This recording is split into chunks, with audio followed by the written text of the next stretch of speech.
ভাইরা আমার, সেই আল্লাহ, সেই রবকে আপনার ডাকতে হবে। কাকে ডাকতে হবে বলেন? কাকে ডাকতে হবে? আল্লাহকে। বলেন না সুবহানাল্লাহ। এখন অনেকে বলে যে কি কয়, যে পীরে গো জেকের। কার জেকের কয়? কথা কর না, কার জেকের কয়? পীরে গো জেকের। জেকের কি পীরদের? মেয়া সাহেব, পীরদের? আফজালুজ যিকরি লা ইলাহা ইল্লাল্লাহ। নবীজি বলেছেন উত্তম জিকির হচ্ছে লা ইলাহা ইল্লাল্লাহর জিকির। বলেন না সুবহানাল্লাহ। আপনি যেদিকে মুখ ঘুরান সেদিকে আমার আল্লাহ পাকের অস্তিত্ব। আইনামা তুআল্লু ফাসাম্মা ওয়াজহুল্লাহ। বলেন না সুবহানাল্লাহ। তুমি যেদিকেই মুখ ঘুরাও সেদিকে আমার আল্লাহর অস্তিত্ব। বলেন না সুবহানাল্লাহ।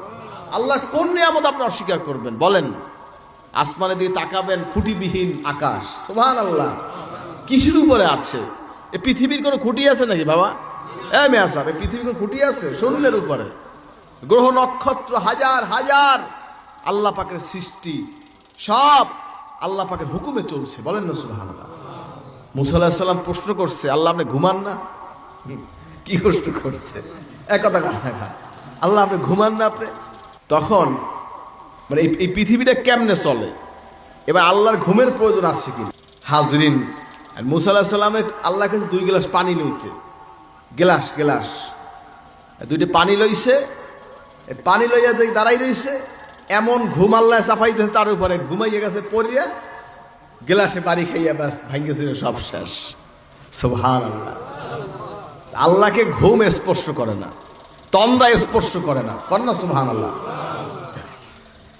হাজরিন, কথা হচ্ছে, বিষয়টা হচ্ছে এই তামাম জগৎটা আল্লাহ পাকের ইশারায় হুকুমে চলছে। আল্লাহর হুকুমে তামাম জগৎ, এ কোনো মানুষের হুকুমে চলে না, আল্লাহর হুকুমে চলে। সুবহানাল্লাহ। আল্লাহ বলে হও, দেরি হয় না। কোন? সুবহানাল্লাহ। হাজরিন, ইন্নামা আমরুহু ইজা আরাদা শাইআন আইয়াকুলা লাহু কুন ফায়াকুন। কন্না সুবহানাল্লাহ। সে বলতে দেরি, হইতে দেরি নেই। সুবহানাল্লাহ। হাজরিন, আপনি আঁকতে হয়, গবেষণা করতে হয়। আল্লাহ পাক ইশারা করেছেন, যেমন চাইছেন তেমন হয়ে গেছে। সুবহানাল্লাহ। আল্লাহর ইচ্ছা। ভাইরা আমার, সেই আল্লাহ, সেই রবকে আপনার ডাকতে হবে। কাকে ডাকতে হবে বলেন? কাকে ডাকতে হবে? আল্লাহকে। বলেন না সুবহানাল্লাহ। এখন অনেকে বলে যে কি কয়, যে পীরে গো জেকের। কার জেকের কয়? কথা কর না, কার জেকের কয়? পীরে গো জেকের। জেকের কি পীরদের? মেয়া সাহেব, পীরদের? আফজালুজ যিকরি লা ইলাহা ইল্লাল্লাহ। নবীজি বলেছেন উত্তম জিকির হচ্ছে লা ইলাহা ইল্লাল্লাহর জিকির। আফজালুদ দোয়া আলহামদুলিল্লাহ, আফজালুল ইবাদাত তিলাওয়াতুল কুরআন। বলেন না সুবহানাল্লাহ। উত্তম জিকির হচ্ছে লা ইলাহা ইল্লাল্লাহ, উত্তম দোয়া হচ্ছে আলহামদুলিল্লাহ, উত্তম ইবাদত হচ্ছে কোরআন শরীফ তেলাওয়াত। বলেন না সুবহানাল্লাহ। এখন তো আমাদের তেলাওয়াত অনেকেই ছেড়ে দিয়েছেন, তেলাওয়াত নাই। প্রত্যেকটা হরফে 10টা নেকি, শুনলেও 10 নেকি, তেলাওয়াত করলেও 10 নেকি। মুখের চাড়াম দিয়ে চললে কাজ হবে বাবা?